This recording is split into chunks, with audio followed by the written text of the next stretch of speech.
আউযু বিল্লাহি মিনাশ শাইতানির রাজিম বিসমিল্লাহির রহমানির রহিম। আমরা এখন অধ্যায় 17 বা অনুশীলনী 17 পরিসংখ্যান নিয়ে আলোচনা করব, ঠিক আছে? তো আমরা আজকে একটা সারণী দিয়েই এই অধ্যায়ে প্রায় 80% প্লাস শেষ করে দেব, মাত্র একটা সারণী দিয়ে, ঠিক আছে? তাহলে আসো আমরা সারণীটি দেই প্রথমে।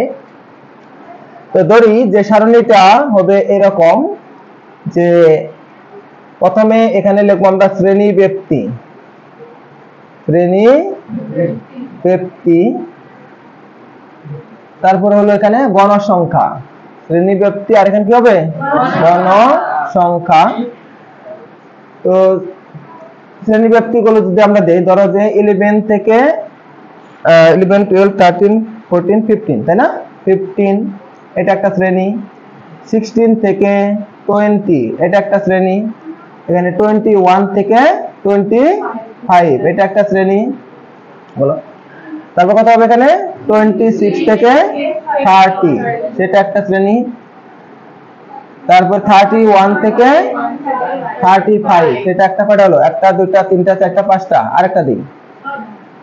আরেকটা দেই এখানে 36 থেকে 40 সেটা আরেকটা শ্রেণী হলো। আমরা এই 6টা শ্রেণী নিয়ে কাজ করি, এই হলো অবস্থা। এখন আমরা গণসংখ্যাগুলো দিয়ে দেই। ধরো যে এখানে দিলাম আমি 12, এখানে দিলাম 6, এখানে দিলাম 8, তারপরে দিলাম এখানে 7, তারপরে এখানে দিলাম ধরো যে 5, আর এখানে দিলাম 8, এটা দিলাম। এই হলো আমাদের গণসংখ্যাগুলো। এটি এখন দেখো, আমি বলেছিলাম যে এই একটা মাত্র সারণী দিয়েই আমরা কি করবো, প্রায় 80%, প্রায় 80% বা তারও চেয়ে বেশি শেষ হয়ে যাবে, ঠিক আছে? তাহলে দেখো, আমরা প্রশ্নগুলো যদি দিয়ে দেই, ক নাম্বার না দেই, 1 নাম্বার দেই, যেহেতু আমাদের সৃজনশীল না, ক না দেই। হ্যাঁ, দিলাম 1 নাম্বার। 1 নাম্বারে যে সারণী হতে সংক্ষিপ্ত পদ্ধতিতে গড় নির্ণয় করো। সারণী হতে সংক্ষিপ্ত পদ্ধতিতে গড় নির্ণয় করো। পদ্ধতিতে গড় নির্ণয় করো। করলাম, করবো এটা। 2 নাম্বার এখানে দেব যে সারণী হতে মধ্যক নির্ণয় করো। সারণী হতে মধ্যক নির্ণয় করো। মধ্যক নির্ণয় করব। 3 নাম্বার সারণী হতে এখানে সারণী হতে লিখে নেই, তাই তো? সারণী হতে কি করো, মধ্যক নির্ণয় করো। সারণী হতে প্রচুরক নির্ণয়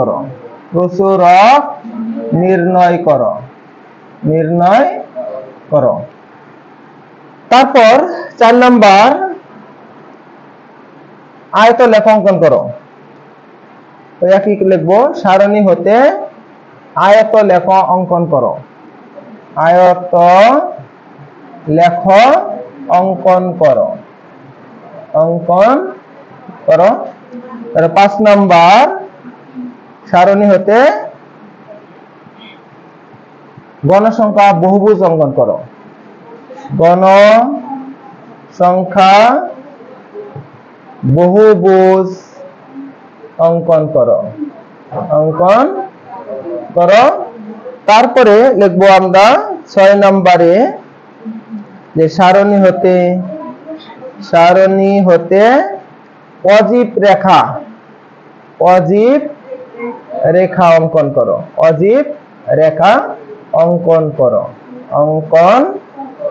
আমরা এই যে দেখো 6টা কাজ করতেছি একটা সারণী দিয়ে। আমাদের সাধারণত এই কাজগুলি এইগুলোই আসছে পরীক্ষায়, ঠিক আছে?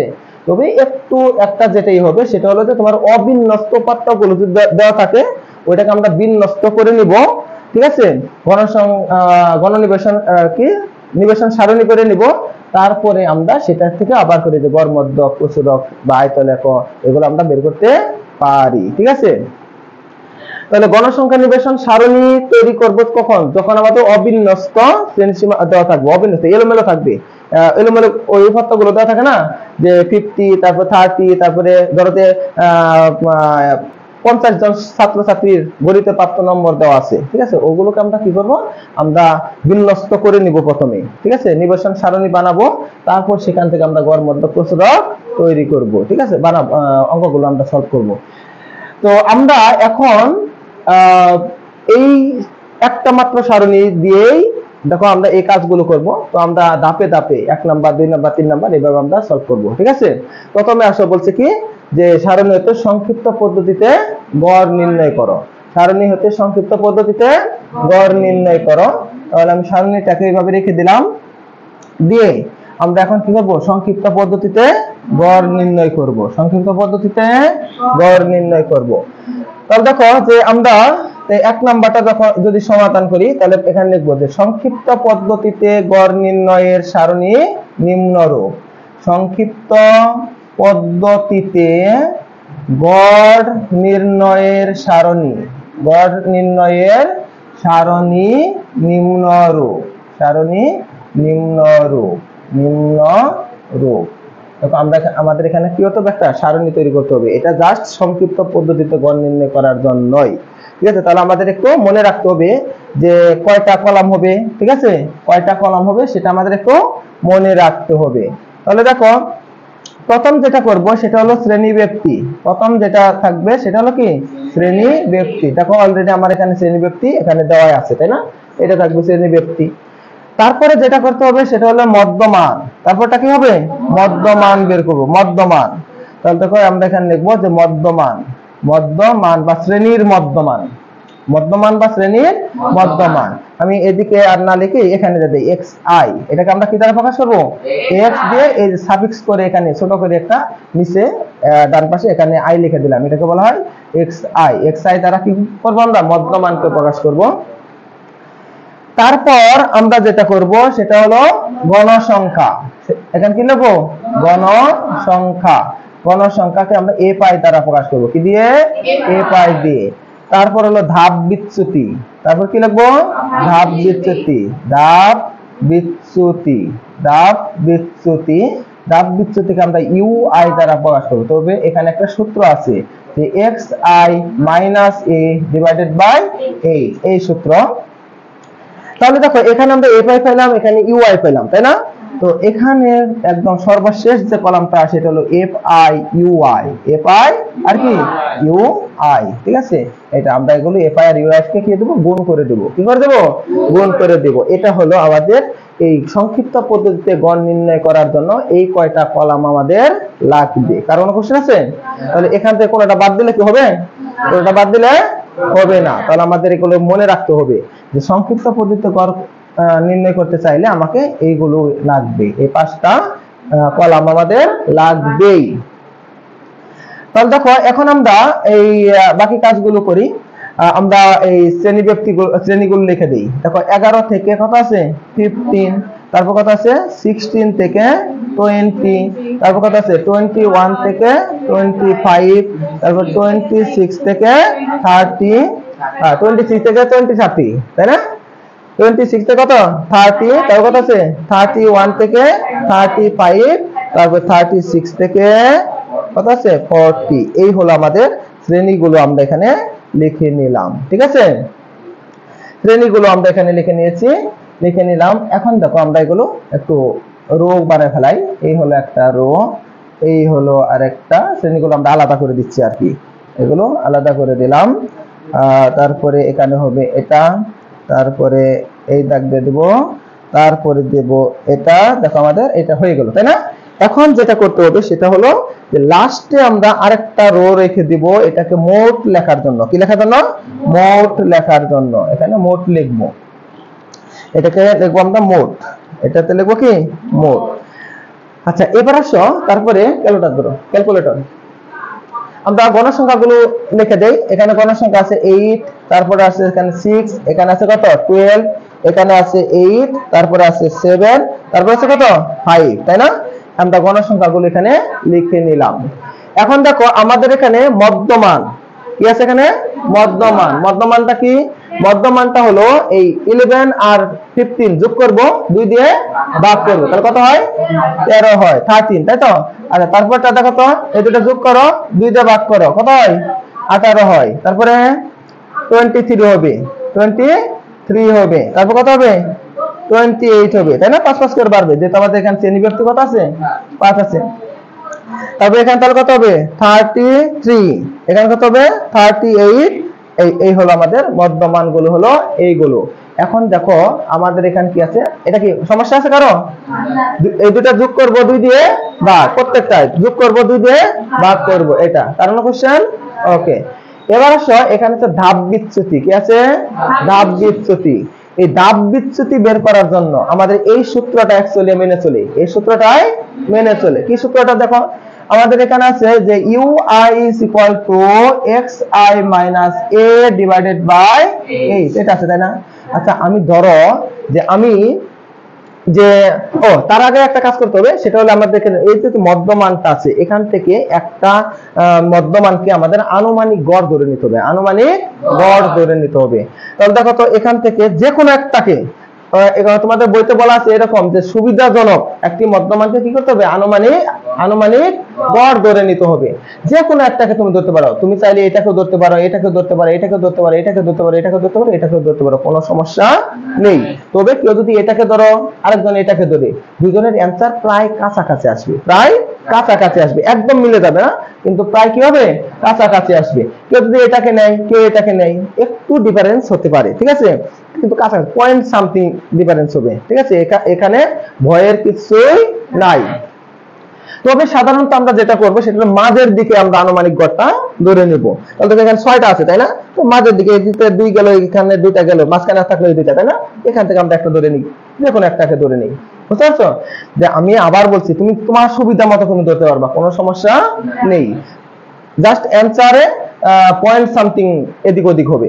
আচ্ছা তাহলে আমরা মাঝের দিক থেকে আমরা একটাকে ধরে নিই, ধরো আমি এটাকে ধরে নিলাম আনুমানিক গড়, এটাকে আমরা আনুমানিক গড়কে এ দ্বারা প্রকাশ করবো, কি দিয়ে, এ দিয়ে প্রকাশ করবো। এ লিখে আমরা এই দিকে একটা তীর চিহ্ন দিয়ে দেবো, এই দিকে একটা তীর চিহ্ন দিয়ে দেবো, তোমাদের বইতে তাই আছে। তাহলে দেখো এটা হলো আমার আনুমানিক গড়, এটা হলো কি আনুমানিক গড়। দেখো এখন আমরা এই সূত্রটা প্রয়োগ করি। ধরো যে আমি এই প্রথম শ্রেণীর জন্যই আমরা ধাপ বিচ্যুতি বের করব। প্রথম এই যে আয়ের মান, আয় যে আছে, যে আয়তে বোঝায় সাধারণত, যে আয়তে সাধারণত বোঝাচ্ছে কি যে এখানে এই প্রত্যেকটা শ্রেণীকে বোঝাচ্ছে। ধরো যে তুমি 1 নাম্বার শ্রেণীর ধাপ বিচ্যুতি বের করবে, তাহলে u1, u কত 1, তাহলে এখানে কত হবে x1 - a ডিভাইডেড বাই 8। আচ্ছা এবার দেখো 1 নাম্বার শ্রেণীর আমরা কি করতেছি, ধাপ বিচ্যুতি বের করতেছি। তাহলে দেখো xi, তাহলে x1 আছে তাই না, x1 মানে কি 1 নাম্বার শ্রেণীর, 1 মানে 1 নাম্বার শ্রেণী, 1 নাম্বার শ্রেণীর xi কত আছে, মানে 1 নাম্বার শ্রেণীর মধ্যমান কত আছে 13। তাহলে আমরা এখানে লিখবো 13, কত লিখবো 13 মাইনাস a আমি কি ধরে নিয়েছি 23, তাহলে আমরা এখানে দিলাম 23, আর হলো এই হলো কি, এই হলো শ্রেণী ব্যক্তি, মানে কি এখানে 11 থেকে শুরু তাই না, 11 12 13 14 15, তাহলে কত আছে এখানে 5। আবার তারপরটা দেখো 16 17 18 19 20, কত আছে 5টা আছে, তাহলে আমার এখানে 5 হলো আমার এই এইচ এর মান। এখন দেখো তো বিয়োগ করো, তাহলে বিয়োগ করলে এখানে কত হচ্ছে -10 ডিভাইডেড বাই 5 সমান কত -2। তাহলে দেখো এই যে 1 নাম্বার শ্রেণীর ধাপ বিচ্যুতি হলো কত -2, এই যে দেখা যায় দিলাম কত -2, বুঝতে পারছো? কারণ কোশ্চেন আছে, কারণ কোশ্চেন। আচ্ছা এবার আসো যে আমরা যদি ধরো যে 5 নাম্বার শ্রেণীর ধাপ বিচ্যুতি বের করব, কয় নাম্বার 5 নাম্বার, এই দেখো 1 2 3 4 5, এটা তাই না, এটা ধাপ বিচ্যুতি বের করব। তাহলে দেখো 5 নাম্বার শ্রেণী যখন বের করব তখন এখানে 1 এ যাই হয়ে যাবে 5 দিয়ে দিলাম, 1 এ যাই কি দিলাম 5 দিয়ে দিলাম, তাই না? এবার আমরা এখানে মানগুলো কারেকশন করি, তাই না? দেখো মান দেখো তো, তাহলে এখানে x5 কত আছে, x5 মানে কি 5 নাম্বার শ্রেণীর মধ্যমান, 5 নাম্বার শ্রেণীর কি মধ্যমান। তাহলে দেখো তো 5 নাম্বার শ্রেণীর মধ্যমান এই যে 1 2 3 4 5, এটা 5 নাম্বার শ্রেণী, তার মধ্যমান কত আছে 33।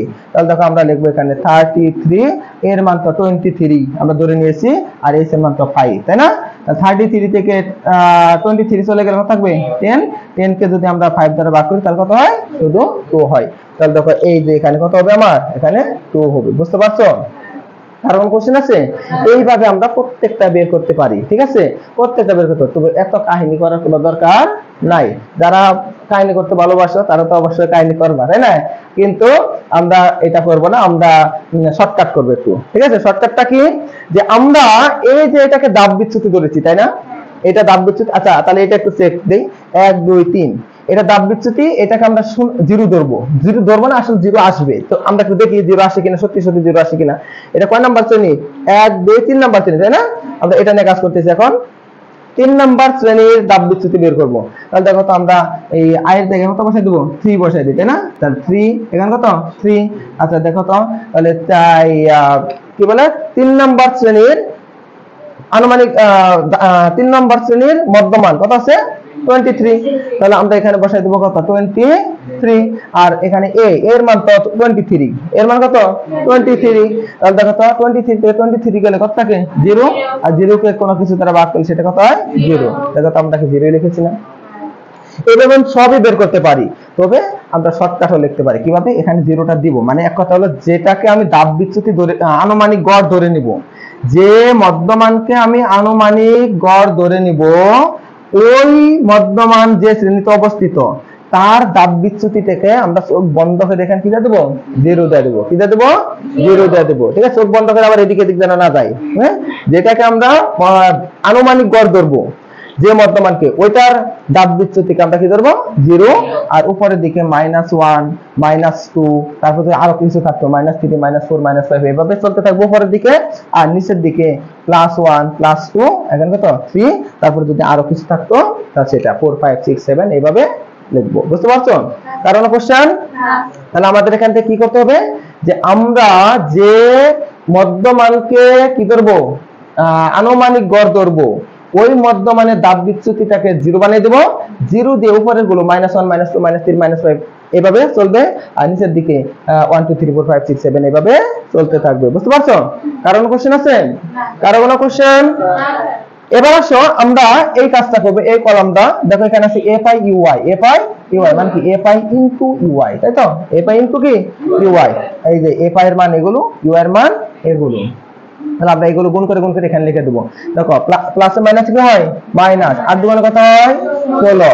মাইনাসে প্লাসে কি হয়? মাইনাস। 6 কে 6। 0 আর 12 গুণ করলে কি হয়? 0। 8 আর 1 গুণ করলে কি হয়? 8 থেকে 8। আর এখানে 7 দুগুণে কত হয়? 14। 7 দুগুণে 14, হ্যাঁ। তাহলে 3 5 কত হয় এখানে? কত হয়? 15 নাকি 15? হ্যাঁ, 15। আচ্ছা এবার আসো আমাদের এই যে কার কোনো কোশ্চেন আছে? কার কোনো কোশ্চেন? ওকে, এবার যেটা করব, মোট লিখেছিলাম এখানে, তাই না? মোট। এই মোট লেখার জন্য আমরা যেটা করব, এই যে গণ সংখ্যাটা হলো সব যোগ করে দাও। গণ সংখ্যাগুলো সব যোগ করে দাও। 8 + 6 + 12 যোগ করো। তাহলে এখানে কত হচ্ছে? 14। আর এখানে আছে 12, তাহলে হলো কত? 26। আর এখানে 34, তাই না? 34 বলো, 46। টোটাল কত হবে? 46। এটাকে আমরা n দ্বারা প্রকাশ করব। কত দ্বারা প্রকাশ করব? n দ্বারা প্রকাশ করব। 46, ঠিক আছে তো? যোগ করে ঠিক আছে তো? আচ্ছা এবার আসো, এই যে এখানে এটা আসছে, এটা যোগ করে দেব। এগুলো আমরা কি করব? সব যোগ করব। তোমরা ক্যালকুলেটরে একদম চিহ্ন সহ উঠাই দাও। -16 -6, 0 উঠাইলেও চলবে, না উঠাইলেও চলবে, ক্যালকুলেটরে সমস্যা নাই। +8 +14 +15 লেখা দেখো কত আসছে? কত? 15 15। আচ্ছা তাহলে দেখো এটা যোগফল আসছে এটা। তাহলে আমরা এখানে কি করব? এখানে সামেশন দেব। এই চিহ্নের নাম হলো কি? সামেশন। দেখো এমটা শুয়ে পড়ছে, তাই না? এর নাম হলো কি? সামেশন। Summation fi ui। দেখো fi ui এটা হলো সামেশন। সামেশন মানে যোগফল। সামেশন মানে কি? যোগফল। কি যোগফল? fi ui এর গুণফলের যোগফল। এই যে গুণ করেছি তাদের যোগফল, তাদের কি? যোগফল। তাহলে কত আসলো আমাদের? 15 মানে 15, তাই তো? এই 15 আসছে আমার এখানে এই সামেশন fi ui। বুঝতে পারছো? কারণ কোশ্চেন আছে? তাহলে দেখো এখানে যদি কারো কোনো কোশ্চেন নাই তাহলে তো আমাদের অঙ্ক হয়েই গেল, তাই না? আমরা এখন কি করব, যে আমরা এখানে লিখবো, সুতরাং নির্ণীয় গড়। সুতরাং নির্ণীয় গড় নির্ণয় গড়কে আমরা কি দ্বারা প্রকাশ করব x বার, তাই না? নির্ণয় গড়কে আমরা কি দ্বারা প্রকাশ করি? গড়কে x বার দ্বারা প্রকাশ করি। তাহলে এটা সমান হলো কি a প্লাস বলো summation fi qi divided by n into h, তাই না? এটা তো আমরা এখন এখানে কি করব? মানগুলো বসিয়ে দেব। এখানে আমরা মানগুলো বসিয়ে দিয়ে ক্যালকুলেশন করলেই আমাদের অঙ্কটি শেষ হয়ে যাবে। দেখো এর মান কত আছে? 23। এর মান কত আছে? 23 প্লাস দেখো সামেশন fi ui এর মান কত পাইছি আমি? 15 পেয়েছি, তাই না? 15 পেয়েছি এটা। আর n এর মান কত পাইছি আমি?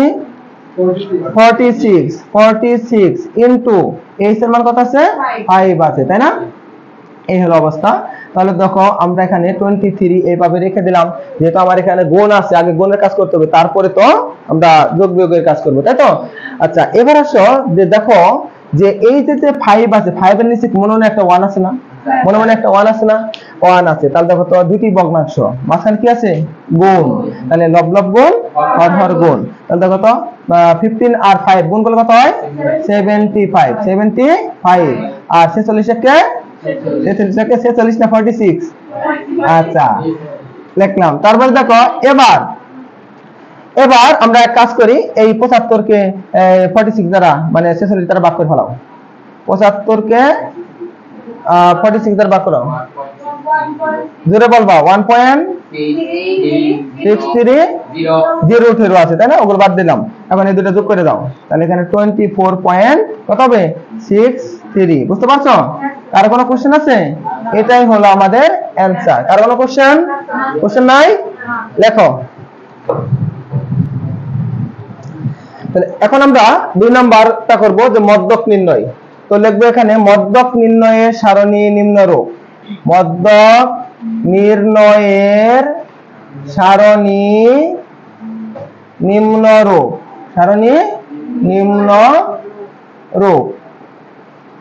তাহলে দেখো মদ্যক নির্ণয় করতে হলে আমাদের বেশি কিছু লাগবে না। এখানে যে দুটো আছে সে দুটো লিখবো, সাথে আর একটা জিনিস জাস্ট অ্যাড হবে, সেটা হলো ক্রমযোজিত গণসংখ্যা। তাহলে দেখো যে আমরা এখানে লিখবো যে শ্রেণী ব্যক্তি যা দেওয়া আছে তাই লিখবো। এখানে শ্রেণী ব্যক্তি দিয়ে দিলাম এটা। তারপরে হলো যে লিখবো গণসংখ্যা আছে, এখানে গণসংখ্যা দিয়ে দেবো, এখানে গণসংখ্যা সেটা দিয়ে দিলাম। তারপর হবে ক্রমযোজিত গণসংখ্যা। কি লিখবো আমরা? ক্রমযোজিত গণসংখ্যা। এটা এই হলো ক্রমযোজিত গণসংখ্যা। জাস্ট এই 3টা কলাম লাগবে আমাদের। মদ্যক নির্ণয় করতে হলে এই 3টা কলামই লাগবে। আচ্ছা তাহলে আমরা এখন শ্রেণীগুলো লিখি যে 11 থেকে 15, তারপর বলো, তারপর 16 থেকে 20, তারপর 21 থেকে 25, এখানে 26 থেকে 30, এখানে 31 থেকে 35, তারপর 36 থেকে কত 40। এইগুলো লাগবে আমার, এই কয়টাই। তাহলে দেখো যে আমরা এই শ্রেণীগুলো বানিয়ে দিলাম এইভাবে আমরা রো গুলো করে দিচ্ছি। এই হলো রো গুলো শেষ, তাই না? এখন দেখো আমরা এই যে বাড়তি লেস গুলো কেটে দিই, তাই না? লেস কেটে দিলাম। এখন এই গণসংখ্যাগুলো আমরা লিখে নেই। এখানে 8 আছে, 6 আছে, 12 আছে, তারপর 8 আছে, 7 আছে, আর কত আছে? 5 আছে, তাই না? আমরা কিছুক্ষণ আগে দেখলাম যে এগুলো যোগ করলে কত হয়? 46। কত হয়? 46 হয়। আমাদের এই ক্রমযোজিত গণসংখ্যার শেষেরটা 46 এ আসবে। ওইটাই হলো আমাদের মোট গণসংখ্যা। ওকে, এখন দেখো ক্রমযোজিত গণসংখ্যা কি? ক্রমযোজিত গণসংখ্যায় এখানে যেটা আছে সেটা আমরা এখানে লিখে দেব। এখানে 8 আছে, আমরা 8টা সুন্দর করে আমরা এখানে লিখে দেব। তারপর যেটা করতে হয়, এই 8 আর 6 গুণ যোগ করে এখানে দিয়ে দেব। 8 আর 6 যোগ করে এখানে দেব। তাহলে কত হবে? এখানে 14 হবে, তাই না? আচ্ছা এবার দেখো এই 14 আর 12 এটা গুণ করে যোগ করে আবার এখানে দিয়ে দেব। তাহলে কত হবে? এখানে 26। এই দুটো যোগ করলে কত হয়? 26। এইভাবে আমরা করে দেব। তাহলে 26 আর 8 যোগ করলে কত হবে? 34। 34 আর 7 গুণ করলে কত হবে? 41। 41 আর 5 যোগ করলে কত হয়? 46। 6। তাহলে দেখো যে আমরা প্রথমটা যা আছে গণসংখ্যা তাই দিয়ে দেবো, তারপরে এই দুটো যোগ করে এখানে লিখবো, এই দুটো যোগ করে এখানে লিখবো, এই দুটো করে এখানে লিখবো, এটা যোগ করে এখানে লিখবো, এটা যোগ করে এখানে লিখবো। এই হলো আমাদের ক্রমযোজিত গণসংখ্যা। আসলে এই ক্রমযোজিত গণসংখ্যাটা কি? ক্রমযোজিত গণসংখ্যাটা কি? ক্রমযোজিত গণসংখ্যাটা হলো দেখো, এটা হলো আমার 1 নাম্বার শ্রেণী, তাই না? 1 নাম্বার শ্রেণী, 2 নাম্বার শ্রেণী, 3 নাম্বার শ্রেণী, এরকম যেটা বললাম যে 1 number, 2 number, 3 number, 4 number, 5 number, 6 number বোঝানোর জন্য আমি এখানে এইভাবে দিয়ে দিলাম। দেখো যে এখানে এই 1 নাম্বার শ্রেণীতে গণসংখ্যা আছে কয়টা? মানে উপাত্ত আছে 8টা। ওইটা দেখো মানে প্রথম তো একটাই আছে এখানে। প্রথম শ্রেণীতে গণসংখ্যা আছে, উপাত্ত আছে মোট কয়টা? 8টা। এখানে দেখো দ্বিতীয় এখানে দেখো আছে আমার গণসংখ্যা হলো ক্রমযোজিত গণসংখ্যা কত? 14, তাই না? এটা দ্বারা কি বোঝাচ্ছে যে প্রথম 2 শ্রেণী মানে শুরু থেকে 2 নাম্বার পর্যন্ত প্রথম 2 শ্রেণীতে মোট কয়টা উপাত্ত আছে, মোট কয়টা গণসংখ্যা আছে সেটা হলো 14। দেখো 8 আর 6 যোগ করলে কত হয়? 14 হয়।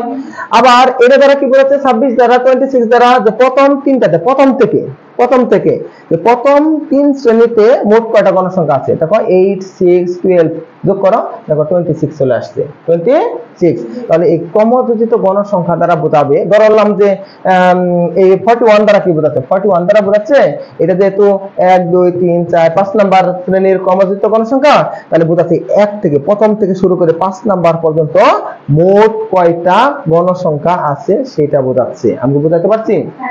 কারণ কোশ্চেন আছে? আচ্ছা, এইভাবে বোঝাচ্ছে। তাহলে এটা যেহেতু 6 নাম্বার শ্রেণীতে আছে, তাহলে এটা প্রথম থেকে একদম 6 নাম্বার শ্রেণী পর্যন্ত মোট কয়টা গণসংখ্যা আছে সেটাই বোঝাচ্ছে। মোট দেখা যাচ্ছে এইগুলো যোগ করে সব 46 হবে, সেই 46টা এখানে আসছে। তাহলে এটা কি n এর মান না? এটা কার মান? n এর মান। এটা কার মান? n এর মান। এখন এই n এর মান যদি জোড় হয় এবং বিজোড় হয়, এর উপর ডিপেন্ড করবে যে আমাদের মধ্যক নির্ণয়ের যে সূত্রটা থাকবে, ঠিক আছে? যে জোড় বেজোড়ের উপর ডিপেন্ড করবে যে কততম পদটা মধ্যক হবে, ঠিক আছে? কততম পদটা মধ্যক হবে। এর জন্য আমরা এখানে একটা কথা লিখবো, সেটা হলো যে এখানে লিখবো যে এখানে n সমান কত আছে? n সমান 46। এটা n এর মান 46 দিয়ে কমা দিয়ে লিখবো যা একটি জোড় সংখ্যা। কি সংখ্যা? জোড় সংখ্যা। দেখো n সমান 46 যা একটি কি সংখ্যা? জোড় সংখ্যা। আচ্ছা দেখো তো, আমরা জোড় সংখ্যাকে যদি আমরা 2 দিয়ে ভাগ করি তাহলে কি একটা পূর্ণ সংখ্যা পাওয়া যাবে না? জোড় সংখ্যাকে যদি 2 দিয়ে ভাগ করি তাহলে কি পূর্ণ সংখ্যা আসে না? 2 দিয়ে ভাগ করলে কত হয়? 23, তাই তো? 23 কি একটা পূর্ণ সংখ্যা না? পূর্ণ সংখ্যা। তাহলে আমরা এইভাবে লিখবো এখানে যে সুতরাং n divided by 2 সমান 46 divided by 2 সমান 23। দেখো এই 23 এততম পদ মধ্যক, হলো কি মধ্যক। সাবধান, এই 23 কিন্তু মধ্যক না, 23তম পদ মধ্যক। 23তম পদ হলো মধ্যক। 23 নাম্বার যে পদটা পাবো সেটা হলো কি মধ্যক। বুঝতে পারছো? কার কোনো কোশ্চেন আছে? তাহলে এততম পদ হলো মধ্যক, আর এততম পদ মধ্যক দিয়ে এখানে আমরা কমা দেব, ঠিক আছে? এখানে আমরা কমা দেব দিয়ে লিখবো যা দেখো তো এই 23তম পদ কোন শ্রেণীতে অবস্থিত সেটা আমাকে দেখতে হবে। 23 নাম্বার পদ কোন শ্রেণীতে অবস্থিত সেটা আমাকে বের করতে হবে। কারণ কি মধ্যক নির্ণয়ের সূত্র আছে না, এল মানে কি যে মধ্যক শ্রেণীর নিম্ন সীমা। তাহলে এই এততম পদ মধ্যক, আর এই 23তম পদ যে শ্রেণীতে অবস্থিত সেটা হলো মধ্যক শ্রেণী। সেটা হবে কি মধ্যক শ্রেণী। তাহলে 23 দেখো প্রথম শ্রেণীতে আমার 8টা আছে, প্রথম থেকে দ্বিতীয় পর্যন্ত প্রথম 2টাতে আছে 14টা, তারপর প্রথম 3টাতে আছে কত? 26টা। এই পর্যন্ত টোটাল 26 আছে। আচ্ছা এই 26টার মধ্যেই তো 23 নাম্বার পদটা আছে না, নাকি 14টার মধ্যে আছে? 14টার মধ্যে কি 23তম পদ থাকতে পারে? থাকতে পারে না। তাহলে এই পর্যন্ত নাই, এই প্রথম 2টার মধ্যে নাই, তারপরে 26এর মধ্যে আছে, তাই না? 14 এর পরে এই যে 14, এই পর্যন্ত আছে টোটাল 14টা। এরপরে এবং 26 এর আগে, মানে এইটুকু, এই যে 12টার মধ্যে আছে, এই যে 23তম পদটা আছে। আমি বুঝতে পারছি? কারণ কোশ্চেন আছে, তাহলে দেখো যে 14 পর্যন্ত এই পর্যন্ত আছে, প্রথম দুইটার মধ্যে আছে 14টা, এই 14টার মধ্যে আমার এই 23 নাম্বার পদ না আছে, তো 14টা এর মধ্যে 23 তার দূরে। তারপরেরটার মধ্যে দেখো 26টা, প্রথম তিনটার মধ্যে কয়টা আছে? 26টা। এই 26টা 14 এর পরে আর 26 এর মধ্যেই আছে আমার এই কি 23তম পদ। তাহলে দেখো যেহেতু আমার এই শ্রেণীতে অবস্থান এখানে অবস্থান করতেছে, তাহলে এটা হলো আমার মধ্যক শ্রেণী। এটাকে কি বলা হবে? আমরা মধ্যক শ্রেণী। তাহলে মধ্যক শ্রেণী হলো 21 থেকে 25, এই শ্রেণীটা হলো মধ্যক শ্রেণী। তাহলে আমরা লিখবো এখানে যা 21 থেকে 25 শ্রেণীতে অবস্থিত। 1 থেকে 25 শ্রেণীতে অবস্থিত। তাহলে দেখো যেহেতু আমার এই শ্রেণীতে অবস্থিত 23তম পদ, আর 23তম পদটাই হলো মধ্যক, তাহলে এই শ্রেণীটাকে বলা হবে মধ্যক শ্রেণী। এই শ্রেণীকে কি বলা হবে? মধ্যক শ্রেণী বলা হবে। বুঝতে পারছো? আর কোনো কোশ্চেন আছে? তাহলে দেখো আমরা এখানে লিখবো যে সুতরাং এই 21 থেকে 25 হলো মধ্যক শ্রেণী। এটা হলো কি? মধ্যক শ্রেণী। কার কোনো কোশ্চেন? মধ্যক শ্রেণী। তখন আমরা মধ্যক শ্রেণী পেয়ে গেছি। তো মধ্যক শ্রেণী যেহেতু পেয়ে গেছি, এবার আমাদের ঠেকায় কি, তাই না? তাহলে আমরা এখান থেকে দেবো যে সুতরাং মধ্যক, এই হলো মধ্যক। মধ্যক নির্ণয়ের সূত্র কি? L plus n divided by 2 minus fc into h divided by fm, তাই না? এটা হলো আমাদের মধ্যক নির্ণয়ের সূত্র, যে L plus n divided by 2 minus fc into h divided by fm। এটা হলো আমাদের মধ্যক নির্ণয়ের সূত্র। দেখো এটা কিন্তু বড় হাতের f, আর এটা হলো কি? ছোট হাতের f। এখন আমরা সূত্রে যা পড়েছিলাম ওগুলো আমরা এখানে প্রয়োগ করব। যে এখানে এলটা কি? মধ্যক শ্রেণীর নিম্ন সীমা।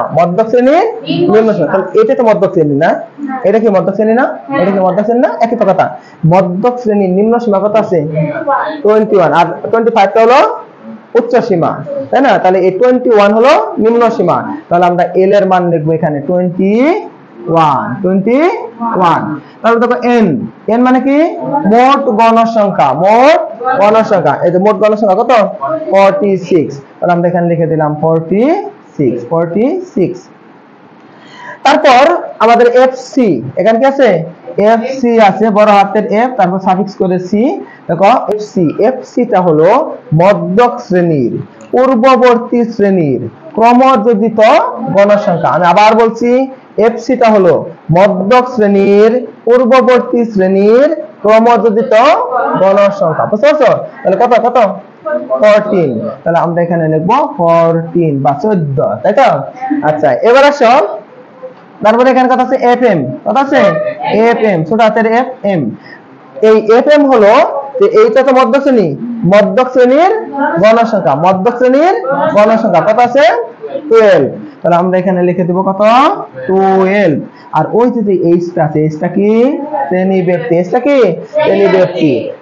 কত আছে? 11, 12, 13, 14, 15, 5। আবার 16 থেকে কত? 20, 16, 17, 18, 19, 20। কত করে আছে? 5। তাহলে দেখো আমরা এইচ এর মান কত আছে এখানে? 5। কারণ কোশ্চেন? তাহলে আচ্ছা, আল্লাহর বান্দা বান্দিরা যদি আপনারা এগুলো মুখস্থ না করেন, যে এল কি, এন কি, এফসি কি, এফএম কি, এসি, তাহলে অঙ্ক হবে না ইনশাআল্লাহ? হ্যাঁ, ইনশাআল্লাহ হবে। সেটা কি হবে? ভুল হবে। কি মজা, তাই না? ওকে, এবার আসেন তাহলে আমরা মানগুলো বসাই দেই। এল এর মান বসাই দেই 21, আমরা জাস্ট ওখান থেকে মানগুলো বসাই দেই, প্লাস n এর মান কত আছে? 46 ডিভাইডেড বাই 2 মাইনাস fc এর মান কত আছে? 14 ইনটু h এর মান কত আছে? 5, fm এর মান কত আছে? 12, তাই না? এবার আসেন আমরা একটু ক্যালকুলেশন করি। তাহলে দেখেন এখানে 21, এখানে 46 কে 2 দ্বারা ভাগ করলে কত হয়? 23, মাইনাস এখানে কত হয়? 14, আর এখানে আছে 5 ডিভাইডেড বাই 12, আমরা ওইভাবে রেখে দিলাম। আর কোনো কোশ্চেন আছে? ওকে, এবার দেখেন তো 23 থেকে 14 বিয়োগ করলে কত হবে? এখানে 9 হয়, তাই তো? 9 ইনটু তাহলে 5 ডিভাইডেড বাই কত আছে 12 আছে। এবার দেখেন তো আল্লাহর বান্দা বান্দিরা, এখানে আমরা কি করব, এখানে এই 20 ওয়াশ শুরু করে দিয়েছিলাম, বুঝছো, আবার থেমে গেছি, প্লাস এই যে এটা নিচে কি মনে মনে একটা 1 আছে না? হ্যাঁ, এখন দেখো তুমি যদি চাও যে স্যার এক কাজ করব, এই 9 কে কোনো কিছু দিয়ে ভাগ করব, 12 কে কোনো কিছু 3 দ্বারা ভাগ করব, 9 কে 3 দ্বারা ভাগ করি, 12 কে 3 দ্বারা ভাগ করি, ভাগ করা যাবে না? হ্যাঁ, এটা লবে আছে, এটা কিসে আছে, হরে আছে, দরকার নাই, ওইদিকে আমরা না যাই, কি বলো, ঝামেলার মধ্যে যাই কি হবে? হ্যাঁ, একদিন তো মরেই যাবো। তাহলে দেখো এখানে দুইটা ভগ্নাংশ আছে, মাঝখানে কি আছে, গুণ আছে, তাই না? লব লব গুণ করো আর হর হর গুণ করো, 5 নং কত হয় 45, আর 12 কত হয় 12, না 12 কে 12। ওকে, এবার আসেন এখানে 21 প্লাস, এবার 45 কে 12 দ্বারা ভাগ করতে কত হয় 3.75, 3.75, 5 এর পরে কিছু ছিল, আচ্ছা 3, এখানে দুটো যোগ করে দাও, তাহলে কত হচ্ছে এখানে যে 24 পয়েন্ট কত হয় 75, বুঝতে পারছো? এটাই হলো আমাদের নির্ণয় সেই মধ্যকটা। কারো কোনো কোশ্চেন আছে? কারো কোনো কোশ্চেন? গুড। দেখো এখন আমরা প্রচুরক নির্ণয় করব। তো প্রচুরক নির্ণয় করার জন্য সারণী আর আট না করলেও কোনো সমস্যা নেই। আর কেউ যদি চাও যে এই সারণীটা এইভাবে আট করে দিবা অথবা এইভাবে আট করে দিবা, আট করে দিতে পারো, কোনো সমস্যা নেই। তাহলে আট করবো না, করবো না? হ্যাঁ, দরকার নাই, যত শর্টকাট করা যায় ততই মঙ্গল, কি বলো?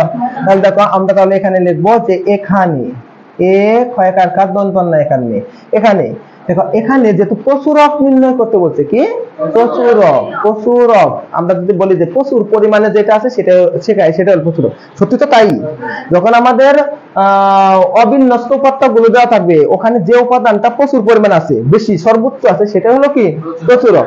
তো এখানে তো ওইভাবে আমরা উপাত্তগুলো বুঝতে পারতেছি না যে কোনটা প্রচুর বেশি পরিমাণে আছে।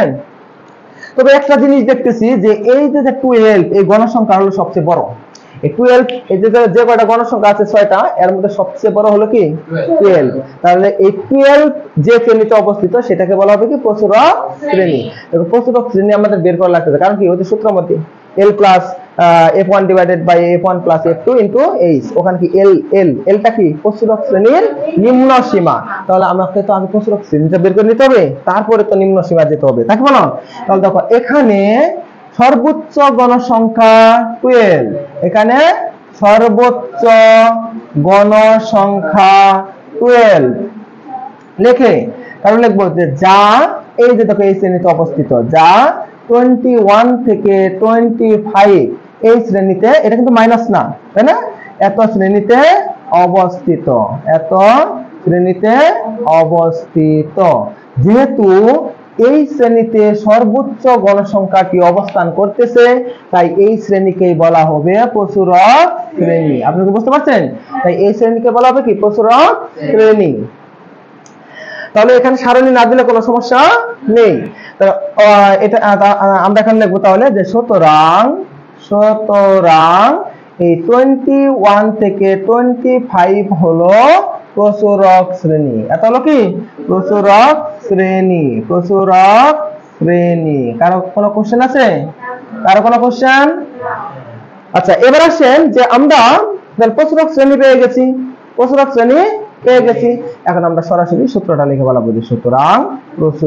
সুতরাং কি প্রচুরক সমান L প্লাস F1 তাই না, F1 divided by F1 plus F2 into H। আচ্ছা, ওই যে আমরা এইগুলো দিয়ে দিই একক, কি বলে এখানে যে চলকগুলো আছে চলকের পরিচয়গুলো দিয়ে দিই যে এখানে L হলো কি প্রচুরক শ্রেণীর নিম্ন সীমা। এটা তো প্রচুরক শ্রেণী, আর নিম্ন সীমা কত আছে 21, তাহলে আমরা এখানে দিয়ে দিলাম 21। তারপর দেখো F1 গান করতেছে কেটা, অতরা F1 গান করলো কেটা, দেখো F1 হলো কি যে প্রচুরক শ্রেণীর গণসংখ্যা মাইনাস পূর্ববর্তী শ্রেণীর গণসংখ্যা। তাহলে দেখো প্রচুরক শ্রেণীর গণসংখ্যা কত আছে এখানে 12 মাইনাস প্রচুরক শ্রেণীর পূর্ববর্তী শ্রেণী, তাহলে কি এটা হলো পূর্ববর্তী শ্রেণী, তাই না? এটা হলো পূর্ববর্তী শ্রেণী, তাই না? পূর্ববর্তী শ্রেণী, তার গণসংখ্যা কত আছে 6, তাহলে আমরা এখানে 6টাকে কি দেব বিয়োগ করে দেব, তাহলে 12 থেকে 6 গেলে কত থাকে, এখানে 6 থাকে। তারপর কত আছে F2, তাহলে F2 তাহলে কি প্রচুরক শ্রেণীর গণসংখ্যা মাইনাস পরবর্তী শ্রেণীর গণসংখ্যা, পরবর্তী, তাহলে পরবর্তী কি, এটা প্রচুরক শ্রেণী, তার পরবর্তী হলো এটা, তাই না, এটা হলো কি পরবর্তী শ্রেণী, তাহলে পরবর্তী শ্রেণীর গণসংখ্যা কত আছে 8, আমরা 8 বিয়োগ করে দেই, তাহলে 12 থেকে 8 গেলে কত থাকে 4 থাকে। আচ্ছা, তারপর কি দরকার এইচ হলো কি শ্রেণী ব্যক্তি, আমরা আগে দুটো দেখছি কত হয় এখানে 5 হয়। কারণ কোশ্চেন, তাহলে এই যে এগুলো মুখস্থ না করলে তো হবে, তাই না, যে F1 কি, F2 কি, L কি, H কি, মুখস্থ না করলে হবে না ইনশাআল্লাহ। কি হবে জানো, ভুল হবে। ওকে, আচ্ছা এবার আসেন এল এর মানগুলো বসান, এর মানগুলো বসিয়ে দেই। এল এর মান কত আছে 21 প্লাস F1 এর মান 6 ডিভাইডেড বাই 6, এই F1 এর মান হলো 6 প্লাস F2 এর মান কত আছে 4 ইনটু S এর মান কত আছে 5। কারণ কোশ্চেন, কারো কোনো কোশ্চেন? ওকে, এখান থেকে 21 প্লাস, তাহলে এখানে কত আছে 6 আছে, তাই তো, আমরা কাজ করি এটা গুণ করে দেই একবারে, নাকি না, নাকি শর্ট করব না, শর্ট না করি, তাহলে 6 ডিভাইডেড বাই এখানে কত হয় 10 ইনটু কত আছে 5। আচ্ছা দেখেন, যদি এখানে যদি 3 দ্বারা 2 দ্বারা ভাগ করেন 3, এখানে 2 দ্বারা ভাগ করলে কত 5, তাহলে 2 ডিভাইডেড বাই 5 থাকে, তাই না, অথবা আরো কাটাকাটি করা যায়, এই যে 5 দিয়ে কি 10 কে কাটা যায় না, কাটাকাটি করলেও করা যায়, তাই না, 5 দিয়ে কাটলে পরে এখানে 2 দিয়ে 3 কে কাটলে এখানে 3 হবে, 3 আর 20 যোগ করে দিলে 24 হয়ে যাবে, শেষ, অঙ্ক শেষ। তবে আমরা এই দুর্বল স্টুডেন্টদের জন্য বিশেষ করে এখানে কাটাকাটি ফাটাফাটির দরকার নাই, ওই ঝামেলার মধ্যে যাওয়ার দরকার নেই। যদি এখানে মনে মনে কি আছে, একটা 1 আছে না, তাহলে দেখো আমি আবার বলছি, যদি তুমি 5 দিয়ে 10 কে ভাগ করো তাহলে 2 হবে, 2 দিয়ে 6 কে ভাগ করলে 3 হবে, তাহলে থাকলো এই পাশে 3 আর 21 কত হলো 24 হয়ে যাবে, কোনো সমস্যা নেই, অঙ্ক শেষ। তবে দুর্বল স্টুডেন্টদের কথা মাথায় রেখে আমরা এখানে ওই ঝামেলার মধ্যে না যাই, ওরা এগুলো পারবে না।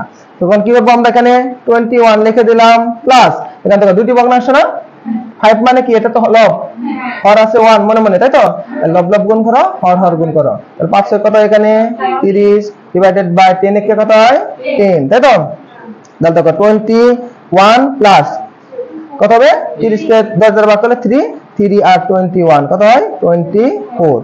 এটাই হলো আমাদের নির্ণয় সেই প্রচুরকটি। কারো কোনো কোশ্চেন আছে? ওকে লেখো।